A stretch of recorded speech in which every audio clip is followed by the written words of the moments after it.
Genius creativity learning মডেলৰ সকলোকে স্বাগতম জনাইছো। আজি মই ক্লাছ 8 ৰ মেথছৰ চেপ্টাৰ নম্বৰ 1 ৰ এক্সাৰসাইজ 1.1 ৰ 3 নম্বৰ কোৱেশ্চনৰ পৰা বুজাই যাম। 1 আৰু 2 ইংৰাজী আৰু অসমীয়া দুইটা মিডিয়ামতে মই বুজাই দিছো। ওৱৰ্ডবোৰ ইংৰাজীটো কি কয় অসমীয়াটো কি কয় দুইটা মিলাই বুজাই দিছো। আজি মই কোৱেশ্চন নম্বৰ 3 পৰা বুজাই দিম, গতিকে ভিডিঅটো সম্পূৰ্ণকৈ চাই থাকিবা। মই যিমান পাৰো সহজ নিয়মত বুজাবলৈ চেষ্টা কৰি আছো আৰু মই তোমালোকে ক্লাছ 8 ৰ সায়েন্সৰ ইংলিশ আৰু অসমীয়া দুইটা মিডিয়াম যেহেতু দিছে, গতিকে ইংৰাজী আৰু অসমীয়া দুইটা মিডিয়ামতে মই আপলোড কৰিছো। এটো ভিডিঅৰ ডেসক্ৰিপচন বক্সত লিংকটো দি দিম আৰু 1.1 ৰ 1 নম্বৰ আৰু কোৱেশ্চন নম্বৰ 2 টোৰ ভিডিঅটো মই লিংকটো দি দিম। ডেসক্ৰিপচন বক্সটো চেক কৰিবা, চেনেলটো সাবস্ক্ৰাইব কৰি থবা যাতে ভিডিঅবোৰ যেতিয়া আপলোড কৰো তেতিয়া পাই যাবা। ওকে, কোৱেশ্চন নম্বৰ 3 টো কি আছে চোৱা। -20 বাই মাইনাস মাজত আছে মানে কি মাজত থাকা মানে ওপৰত থকা বুজায় আৰু 5/6 ৰ যোগাত্মক বিপৰীত সংখ্যা দুটা লিখা। Write the additive inverse. Additive inverse মানে যোগাত্মক বিপৰীত of -20 by 11 and 5/6। Additive inverse নিয়মটো কেনেকুৱা মানে দুটা সংখ্যাক যোগ কৰাৰ পিছত তাৰ এনসাৰটো সদায় কি হ'ব 0 হ'ব লাগিব। মানে এটা যোনটো নাম্বাৰ থাকিব সেইটো মাইনাসৰ থাকিলে লগত সেম নাম্বাৰৰ প্লাসৰ এটা আমি প্লাস কৰিব লাগিব। তেতিয়া এটা মাইনাস এটা প্লাসৰ থাকিলে কি হ'ব মাইনাসৰ পৰা এটা প্লাসৰ সেম নম্বৰ থাকিলে সদায় এনসাৰটো সদায় 0 হয়। ওকে, যোগাত্মক বিপৰীতটো তেনেকুৱা। যোগাত্মক বিপৰীতত এনসাৰটো 0 পাব লাগিব, গুণাত্মক বিপৰীতত 1 পাব লাগিব। ওকে, সো তোমালোকৰ মেইন পইণ্টটো আছে মই দেখাই দিছো। সো এটো সব পেজ নম্বৰ 29 ত আছে। দুটা সংখ্যাৰ যোগফল 0 হলে যেতিয়া দুটা সংখ্যাৰ যোগ কৰিম যোগফলটো কেনেকুৱা হ'ব লাগিব যোনটো নাম্বাৰ দিব এই সেম নাম্বাৰৰ এটা প্লাসৰ এটা মাইনাসৰ থাকিব লাগিব, মাজত প্লাস থাকিব লাগিব। দুটা সংখ্যা প্লাস কৰাৰ পিছত কি হ'ব আনসাৰটো 0 হ'ব। 0 কি হ'ব কাৰণ প্লাসে মাইনাসে মাইনাস হ'ব, 3 পৰা 3 গলে 0। গতিকে দুটা সংখ্যাৰ যোগফল যেতিয়া 0 হয় তাৰ হেতুৱে কি হয় এটা আনটোৰ যোগাত্মক বিপৰীত বুলি কোৱা হয়। আৰু গুণাত্মক বিপৰীতটো কি হয় এটো গুণাত্মক বিপৰীত পেজ নম্বৰ 31 আৰু 38 আছে। দুটা সংখ্যাৰ পূৰণফল 1 হ'ব লাগিব। ওকে, পূৰণফলত 1 হ'ব লাগিব মানে কি 7 দিছে আমি 7 ৰ গুণাত্মক বিপৰীতে কি হ'ব 7 টো তলত আহি যাব, ওপৰত 1 আহি গল। ওকে, 1/7 কৰিব লাগিব আৰু এটো ওপৰত যেটো এটো হাত ওপৰত আছে এটো হাত তলত আছে, ওপৰৰ হাতে তলৰ হাতে কাটা যাব, আনসাৰটো কিমান হ'ব 1 হ'ব। গতিকে দুটা সংখ্যাৰ পূৰণফল যেতিয়া 1 হ'ব হেতুৱে হ'ব গুণাত্মক বিপৰীত। ওকে, একেবাৰে সহজ। গতিকে এটো 3 নম্বৰটো আনসাৰটো কেনেকৈ লিখিম আমি চোৱা। এটো -20 বাই 11 ৰ যোগাত্মক বিপৰীত কি কি। গতিকে যোগাত্মক বিপৰীত সংখ্যা দুটা কি হ'ব জাস্ট যোগাত্মক বিপৰীতত কি হয় সহজ নিয়ম এটা আছে, তোমালোকে ইমান প্লাস মাইনাস কৰি থাকিব নালাগে, জাস্ট মাইনাসটো উঠাই দিবা। যোগাত্মক বিপৰীতত মাইনাস থাকিলে মাইনাস উঠাই দিবা, যদি মাইনাস নাথাকে মাইনাস বহাব লাগিব। গতিকে এটা মাইনাস উঠি যাব 20 বাই 11 হ'ব ইয়াৰ আনসাৰ। ইয়াত 5/6 আছে গতিকে -5/6 হ'ব ইয়াৰ আনসাৰটো। এইবোৰৰ পৰা যেহেতু তোমালোকৰ শৰ্ট কোৱেশ্চন ইয়াত শৰ্ট টাইপত দিছে, এইবোৰৰ পৰা তোমালোকে MCQ আহিব। ওকে, MCQ কেনেকুৱা ধৰণৰ আহিব চোৱা। তলৰ কোনটো এনেকুৱা নাম্বাৰ দি দিব যে -20 বাই 11 ৰ তলৰ কোনটো যোগাত্মক বিপৰীত শুদ্ধ হ'ব বা সংখ্যা হ'ব। যেনেকৈ কোৱেশ্চনটো বেলেগ ধৰণৰ দিব পাৰে, এনেকুৱা ধৰণৰ মানে MCQ আহি যাব পাৰে। অপচন দি দিব, যিকোনো এটা নাম্বাৰ দিব এইটো যোগাত্মক বিপৰীত কি বা গুণাত্মক বিপৰীত কোনটো অপচনটো শুদ্ধ হ'ব তেনেকুৱা শুদ্ধ চিন দিব লাগিব। ওকে, একেবাৰে পাৰিবা তোমালোকে MCQ দিলে। তাৰ পিছত 4 নম্বৰটো চোৱা কি কৈছে। 4 নম্বৰটো write multiplicative inverse of the following. Multiplicative inverse মানে গুণাত্মক বিপৰীত। -13 ৰ 4 নম্বৰ আনসাৰটো চোৱা। -13 আছে, -13 ৰ গুণাত্মক বিপৰীত কি হ'ব -13 টো কি হ'ব আমি -13 ইয়াত লিখিলো। আমি যোনটো ডাঙৰ কৰি যদি সলিউশন কৰিব যাও -13 ইনটু কি হয় দুটা পূৰণ কৰিব লাগিব। -13 আছে ইনটু 13 আৰু ইয়াতে কি হ'ব 1। ওকে, 1/13 হ'ব মানে 13 টো তলতে যাব 1 টো ওপৰতে। 13 ৰ তলত যেহেতু 1 এটা লুকাই থাকে, যিকোনো নাম্বাৰৰ তলত এটা 1 লুকাই থাকে। এই 1 টো যেতিয়া আমি প্ৰতিক্ৰম কৰি দিম গুণাত্মক বিপৰীত কৰি দিম তেতিয়া ওপৰত 1 যাবগৈ, তলত 13 টো আহি গ'ল। ওকে, এতিয়া ওপৰৰ 13 তলৰ 13 কাট খাই গ'ল, 1 কাট খাই গ'ল মানে 1 গুণ 1 13 গুণ 13 আনসাৰ কিমান হয় 1 হয়। গতিকে এটো 1 হ'ব। গতিকে এটো আমাৰ গুণাত্মক বিপৰীতটো হ'ব। ইয়াৰ -13 ৰ বিপৰীত কোনটো লিখিছো এটো লিখিছো, এটোৰ বিপৰীতটো কি লিখিছো এটো লিখিছো। গতিকে এটো কিমান হ'ব 1/13 হ'ব -13। মাইনাসটো আমি ইয়াত মাজত দিব পাৰো, যেহেতু ইয়াত মাজত 13ত আছে ইয়াত আমি মাজত দিব পাৰো। গতিকে 1/13 হ'ব ইয়াৰ আনসাৰটো। এটো সলিউশনটো কৰি নেদেখলে হ'ব, অনলি আনসাৰটো কাটিলে হ'ব। এটা 2 নম্বৰটো চোৱা। এনেকৈ পূৰণ দিছে, আমি প্ৰথমতে প্লাস পূৰণ কৰিলে ওপৰৰ পূৰণ কৰিব লাগিব। মাইনাসে মাইনাসে কাট খাই যাব, প্লাস হৈ যাব। 4 দুগুণ কিমান 8, 4 দুগুণ 8 আৰু 9 7 গুণ কিমান 63 63। এটোৰ আমি মাল্টিপ্লিকেশ্যনটোহে কৰিছোঁ এতিয়া আৰু আমাৰ ইয়াৰ বিপৰীত কৰিব লাগিব গুণাত্মক বিপৰীত কৰিব লাগিব গুণাত্মক বিপৰীত মানে কি তলত ওপৰত যাব বৰ্গটো তলত আহিব এনসাৰটো কিমান হ'ব 63/8 ওকে তাৰ পিছত যোগাত্মক বিপৰীতত মাইনাস থাকিলে মাইনাস উঠি যাব মাইনাস থাকিলে মাইনাস বহিব এইখিনি কথা তাৰ পিছত এটো কেনেকৈ হ'ব ইয়াৰ তলত এটা 1 আছে আমি প্ৰথমতে পূৰণ কৰিলো 5 গুণ 5 2 গুণ 4 মাইনাস ওপৰটো মাইনাস আছে মাইনাস গতিকে এটো উলটাই দিও ওপৰত 5 হ'ব তলত 4 হ'ব মাইনাসটো কত হ'ব মাইনাসটো জাগাতে থাকিব মাইনাসৰ হাল হলনি নহব বা মাইনাসটো তোমালকে ইয়াতো দিব পাৰা ইয়াত নিদি ইয়াতো দিব পাৰা ওকে -1 ৰ গুণাত্মক বিপৰীত কি হ'ব -1 ৰ তলত কি থাকে 1 থাকে তে 1 টো ওপৰত আহি যাব আৰু -1 টো তলত আহি যাব 1 set 5 টো ওপৰত আহিব 2n টো তলত আহিব এই 4 নম্বৰ অলপ খেলিমেলি হৈছে সো যেহেতু মই অলৰেডি কইলো যে -2 নাহিব -2 ওপৰতে থাকিব গতিকে এটো তলৰ 1 এটা আছে 1 টো লিখিলো এটো সলিউশন কি হ'ব মানে 1 টো তলৰ 1 ৰ কোনো ভ্যালু নাই নিলিখিলে হ'ব গতিকে आंसर হে -1 এ হ'ব বুজি পাইছা আৰু 4 নম্বৰটো কমপ্লিট হৈছে নেক্সট 5 নম্বৰটো -1 2/3 গুণাত্মক বিপৰীত 5/3 হয় না যুক্তি দি আমি প্ৰথমতে এটো মিশ্ৰ ভগ্নাংশত আছে আমি প্ৰপাৰ ইম্প্ৰপাৰ ভগ্নাংশলৈ লৈ যাম is 5/3 a multiplicative inverse of -1 2/3 give reason দিব লাগিছে দিব দিছে যে এই ভগ্নাংশটোৰ এটো বিপৰীত হয় না প্ৰথমতে আমি কি দিয়া আছে -1 2/3 এটো আমি প্ৰথমতে আমি ভাঙিলো ইম্প্ৰপাৰ ভগ্নাংশলৈ লৈ যাও ফ্ৰেকশনলৈ লৈ যাও 3 এগুণ এটো আৰু এটো তলত 3 আছে 3 হ'ব এটো লগত এটো ইনটু হ'ব 3 গুণ 3 আৰু ওপৰৰ লগত প্লাস হ'ব 3 ৰ লগত 2 প্লাস কৰিলে কিমান হ'ব 5 হ'ব ওকে তাৰ পিছত মাইনাস টো ইয়াত আছে মানে কি ইয়াত মাজত হ'ব বা ওপৰত হ'ব ওকে এতে এটোৰ গুণাত্মক বিপৰীত প্ৰথম এটো আমি মিশ্ৰ ভগ্নাংশলৈ পৰা ইম্প্ৰপাৰ ভগ্নাংশলৈ লৈ গৈছো লগ কৰিলে আমি এতিয়া কি কৰিম এটুক উলুটা দিম 3 টুক তলত আছে ওপৰত যাবগৈ মাইনাস টো ইয়াতে থাকিব আৰু 5 টো তলত আহিব তে -3/5 বলেছে ইয়াত আছে 5/3 একে হৈছে না হোৱা নাই এতেকে -1 2/3 ৰ গুণাত্মক বিপৰীত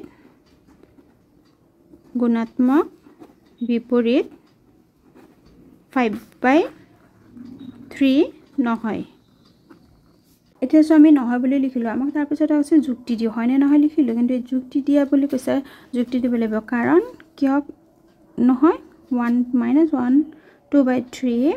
কিহক পূৰণ কৰিম এটো নম্বৰক আমি কি হয় এটোৰ বিপৰীত গুণাত্মক বিপৰীত এটো হয় না কৈছে গতিকে এটো দি আমি পূৰণ কৰিম 5/3 পূৰণ কৰিলে 1 হয় না যদি 1 ওলাইছে পূৰণৰ ক্ষেত্ৰত গুণাত্মক বিপৰীত ক্ষেত্ৰত 1 ওলাব লাগিব যোগাত্মক বিপৰীতৰ ক্ষেত্ৰত 0 ওলাব লাগিব হেতু কথা মনত ৰাখিবা দে এতিয়া আমি সলিউশন কৰো 3 গুণ 3 4 5 আমি প্ৰথমতে কৰিছিলো না -5/3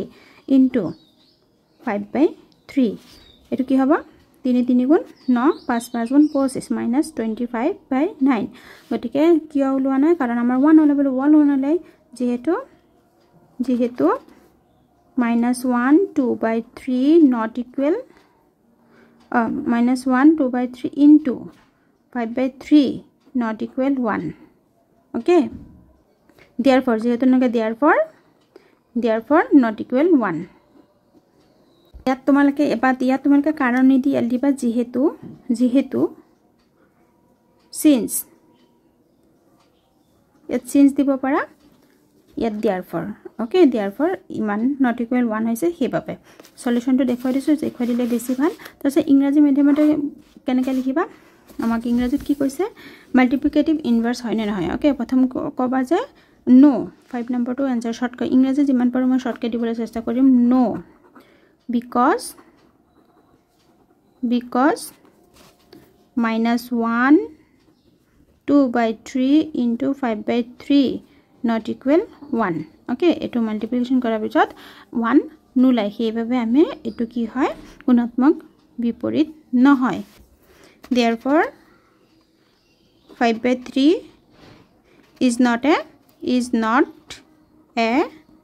multiplicative 5/3 therefore 5/3 is not a multiplicative inverse of -1 2/3 okay eto hobo reason to di dibo dise eto reason aru eto main answer to ইংৰাজীটো সৰুকৈ দিছোঁ অসমীয়াটো তোমালোকে এনেকৈ লিখিব পাৰা নহয় বুলি লিখি কাৰণ এইটো লিখিবলৈ নহয় নোটত নহয় দিলা আগতটো ডাঙৰকৈ দিলোঁ এইটো তোমালোকে সৰুকৈ লিখিব পাৰা নহয় কাৰণ এইটো লিখিবা কাৰণ এইটো কি কাৰণ এই দুটা পূৰণ কৰাৰ পিছত 1 ওলোৱা নাই therefore 5/3 এতেকে -1 2/3 গুণিতক গুণাত্মক বিপৰীত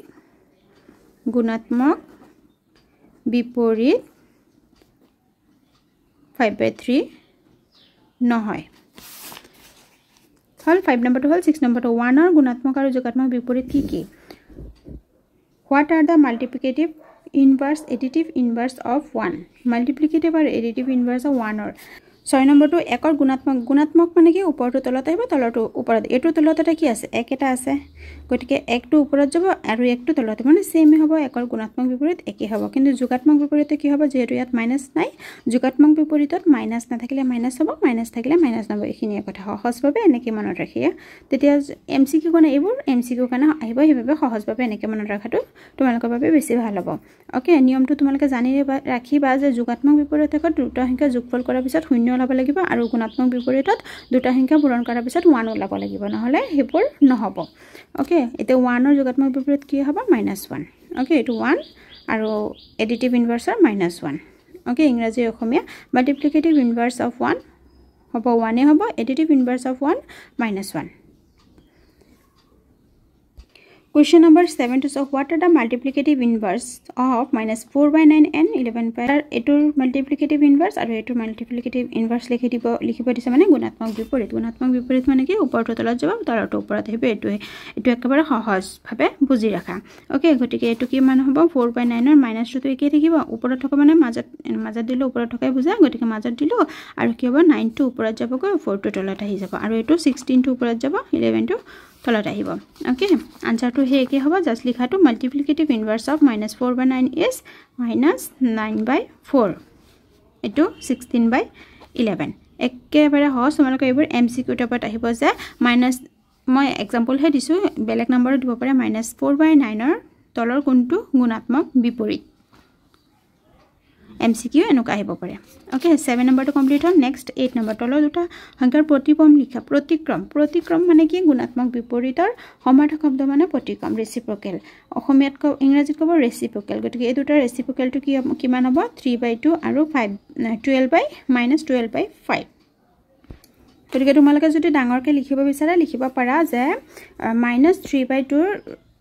2/3 গুণাত্মক বিপৰীত হল 3/2 আৰু -5/12 ৰ গুণাত্মক বিপৰীত হল -12/5 ইংলিশে নেকে লিখিবা এটো জানেকে সেন্টেন্স লিখিলো মাল্টিপ্লিকেটিভ ইনভার্স অফ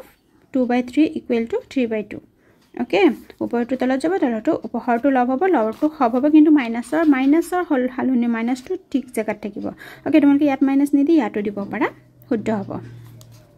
মানে এই আজদালৰ সিধা সিধি দে ইজদালৰ সিধা সিধি 8 নম্বৰটো কমপ্লিট হৈছে নেক্সট 9 নম্বৰটো সো ৰাইট দ্য ৰেশনাল নাম্বাৰস হুজ ৰেচিপ্ৰকেল আৰ দ্য নাম্বাৰস দেমসেলফ প্ৰতিক্ৰমৰ লগত একে হোৱা পৰিমেয় সংখ্যাটো কি 1 আৰু -1 প্ৰতিক্ৰম মানে কি যোনটো আমি গুণাত্মক বিপৰীতৰ সমাৰ্থক শব্দ প্ৰতিক্ৰম দুইটা একে হ'ব গতিকে ওপৰটো তলত যায় তলটো ওপৰত এতে 1 ৰ ক্ষেত্ৰত কি হ'ব আমি 1 টো লিখিলো 1 ৰ প্ৰতিক্ৰম কি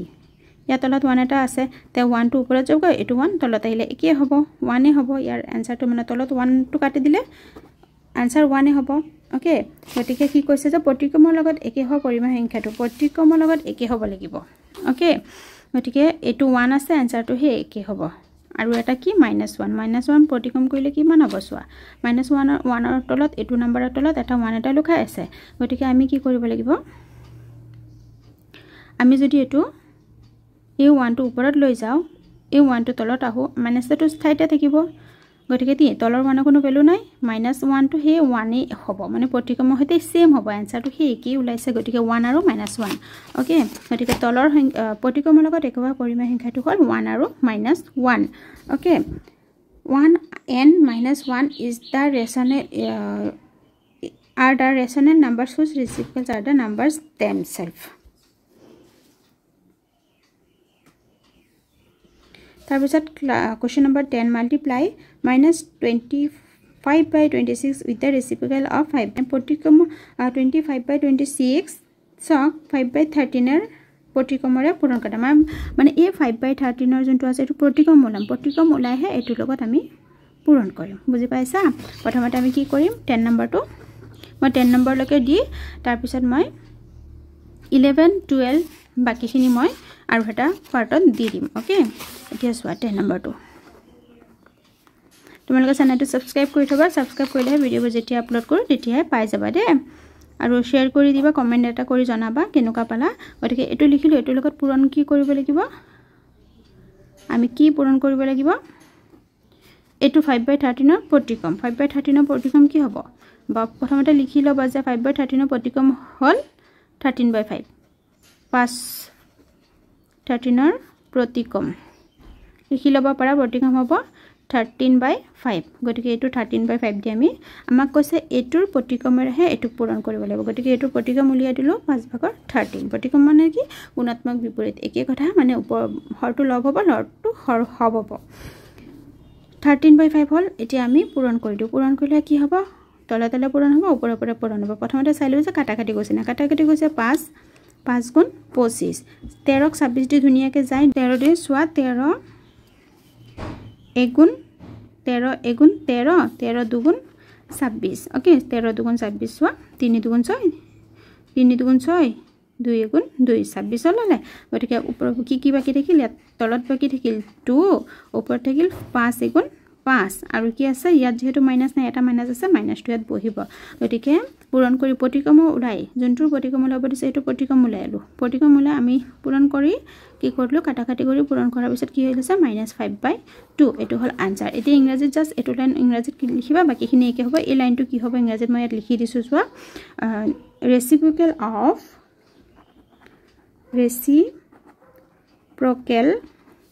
of 5/13 is 13/5 লিখি তাৰ পিছত এখিনি সলিউশন খিনি একে হ'ব ওকে 10 নম্বৰটো কমপ্লিট হল আশা কৰিছো তোমালোকে বুজি পাইছা ভিডিওটো চোৱাৰ বাবে বহুত বহুত ধন্যবাদ আজিলৈ আহিছো ধন্যবাদ